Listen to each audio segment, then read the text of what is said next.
Yeah. You can see the last part. And a lot of you know me as Equalman. We'll do that again. Welcome to today's 7 Super Tips. I'm your host, Erik Qualman. A lot of you know me as Equalman. I'm excited to have Les Brown, fellow author and motivational speaker, give us his 7 super tips that'll help unlock and unleash your inner superpower. That's all I want you to do when you look at your dream. Just say to yourself every day, it's possible. Just say that every day to yourself, it's possible. Because what does that do? See, it begins to change your belief system. See, the way in which we operate, ladies and gentlemen, it's a manifestation of what we believe, what's possible for us. Whatever you've done up to this point, all that it really is a duplication, it's a reproduction of what you believe subconsciously that you deserve and what's possible for your life. Most people operate out of their personal history, out of their memory, things they've done, things they've experienced, things they've seen, things that they have observed. What I'm suggesting that you operate out of a larger vision of yourself. I want you to see yourself doing what you want to do, experiencing what you want to experience, having what you want to have, doing what it is that gives your life some meaning and value. Operate out of your imagination, not your memory. Because whenever you look at where you want to go, I'm wanting to warn you, you will have some conversation back here after you go through the data that you've experienced in life saying you can't do it. And so what you want to begin to do is ignore that inner conversation. Well, most people, ladies and gentlemen, when something happens to them, what they do is they begin to believe that that's the way it is. That's the way it's always been. And they can't see the possibility of it being any different. Example, before April 1954, the common belief, the universal belief, because it had been tried again and again and again and people had failed, the belief was that man was not physically capable of breaking the 4-minute barrier, that he could not run a mile in less than 4 minutes. That was the belief on the planet. It had never been done. But here's what happened, ladies and gentlemen. Roger Bannister came along, and he broke the 4-minute barrier. Now, here's what's significant about that. Since that time, up to this day, over 20,000 people have done it, including high school kids. What changed? 20,000 people, what changed? Here's what happened when they got on the track. They knew it had been done. And because they knew it had been done, there was a new belief about this barrier, about this goal that was unreachable. And those 20,000 people got in a race believing, knowing in their heart that someone had done it, that it's possible, that they could do it. And I'm saying that if you know anybody that had some goal, some dream, something they wanted to do, and they did it, then I'm saying that you know in your heart that if someone has done it, then you can do it. It's possible. And that if someone can make their dream become a reality, that it's possible that you can make your dream become reality. And so as you begin to look at where you want to go, beginning to embrace that, it's possible. I'm blessed and highly favored. I've got a lot going for me. I got some good stuff in me.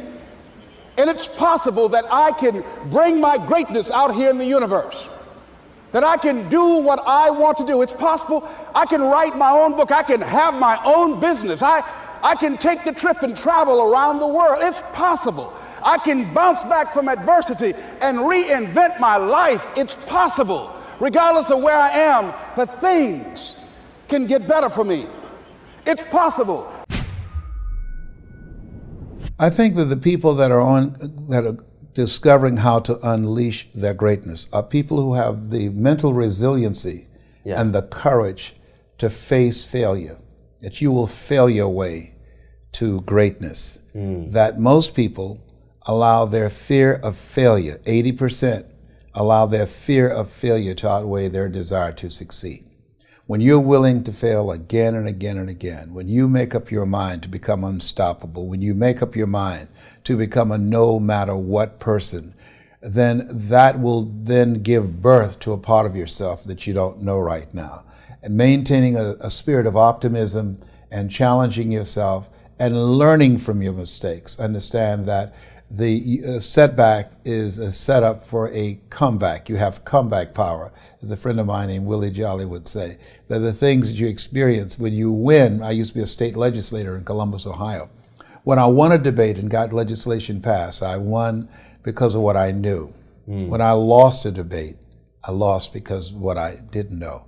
And so now I had to go back to the drawing board and study harder to come back again and to challenge my opposition. Whenever you're moving from one level to the other and you have to reinvent yourself, the adjustment, it's very, very difficult, it's very, very challenging.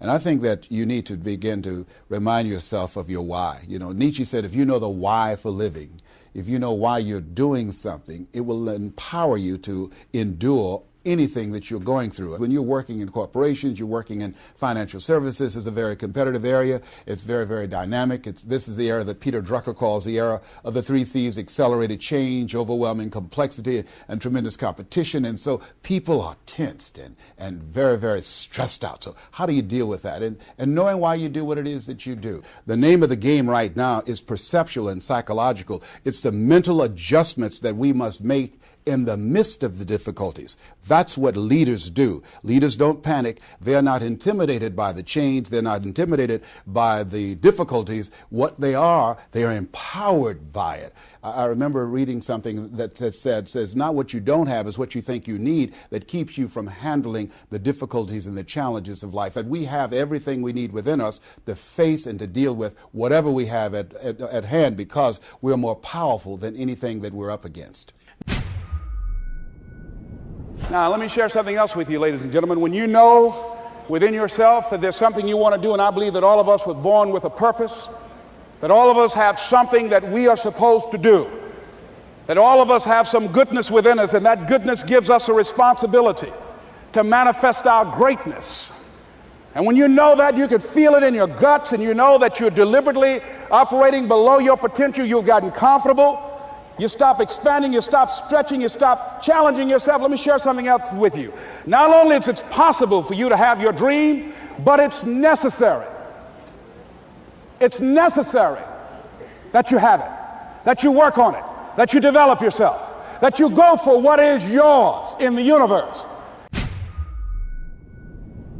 I wish I had not waited 14 years. Somebody said, if you want to lose something, lose money. You can get that back. 8 out of 10 millionaires have been financially bankrupt. Walt Disney filed bankruptcy 7 times and had 2 nervous breakdowns. But don't lose time. There were 14 years I sat on the sideline. 14 years I said, I don't have an investor in me like Tony Robbins. 14 years that said, I don't have an MBA or a PhD, and I can't compete with these guys. I have the complexion of rejection. 14 years I silenced myself. Wow. And so I regret that, because there are some people that maybe if they'd heard my voice, they would not have turned to drugs. If they'd heard my voice, their lives would have taken a different direction. And I can't get those 14 years back. That haunts me, and I think that drives me when I speak with such energy. I'm trying to make up for that time, but I can't. I do not believe that any of us have dreams that were not given to us for the purpose of accomplishing those particular dreams. And I want to share something with you that has changed my life. I started out, as was indicated by Jack. It's very humble beginnings. I don't know what that dream is that you have. I don't care how far-fetched it might appear to be. I don't care how disappointing it might have been as you've been working toward that dream. But here's what I know, that dream that you're holding in your mind, that it's possible. Let's say that together, please. It's possible. See, sometimes we can't say, I can do that. But what we can say, that it's possible that I can have my dream. as we run toward it, as we work on it day in and day out. No one, ladies and gentlemen, could have convinced me when I started out just over 6 years ago working on my dream, and I want you to think about whatever your dream is, because I was willing to take a chance, and most people won't do that. Most of the people that you talk to try and bring them into the business, these are not risk takers. Most people have done all that they're ever going to do. They raise a family, they earn a living, and then they die. But people who are running toward their dreams, life has a special kind of meaning. And here's what I will share with you, that in the process of working on your dreams, you are going to incur a lot of disappointment, a lot of failure, a lot of pain, a lot of setbacks, a lot of defeats. But in the process of doing that, you will discover some things about yourself that you don't know right now. What you will realize is that you have greatness within you. What you'll realize is that you're more powerful than you can ever begin to imagine. What you will realize is that you're greater than your circumstances, that you don't have to go through life being a victim. As Jack indicated, I was born in Miami, Florida, in an area called Liberty City, in an abandoned building on a hard linoleum floor with my twin brother. We were 6 weeks of age, we were adopted. When I was in 5th grade, I was identified as EMR, labeled educable, mentally retarded, put back from the 5th grade into the 4th grade, and stayed in that category until I got out of high school. I don't have any college training, but I met a high school teacher who one day changed my life. I was waiting on another student, and when he came in, he said to me, "Young man, go to the board and write what I'm about to tell you." And I said, I can't do that, sir. He said, "Why not?" I said, "I'm not one of your students." He said, "It doesn't matter, follow my directions now." I said, "I can't do that, sir." He said, "Why not?" I said, "Because I'm educable, mentally retarded." And he came from behind his desk and he looked at me. He said, "Don't ever say that again. Someone's opinion of you does not have to become your reality." Not only is it possible and necessary, and it's you to live your dream, to make this greatness that you have within you become a reality, but what I've come to appreciate when you're working on changing your life, changing some bad habit, getting out of addictive situations or relationships, or working to build a dream or making a difference in our society, or learning something that's very challenging. Here's what I realize, ladies and gentlemen, and develop a great deal of respect for. It's hard. Easy is not an option. It's hard living. Life is hard.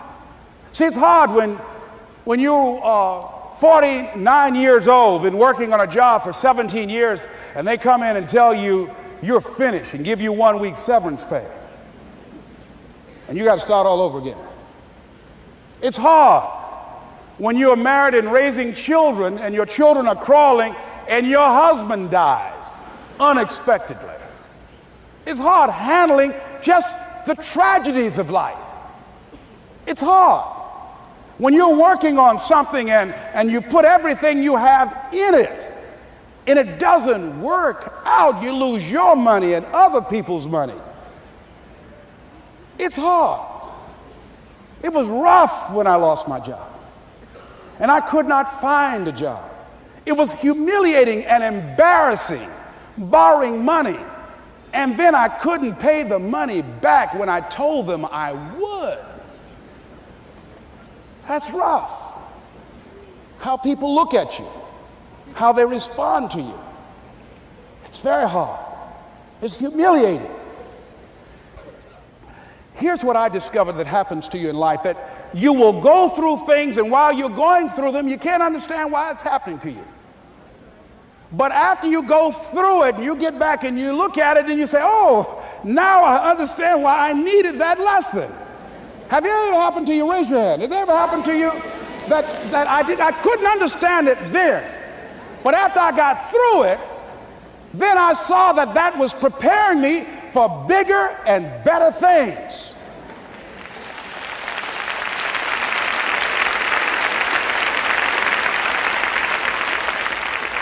that as you go through the challenges of life and you look at it and embrace whatever comes to you, don't run from it.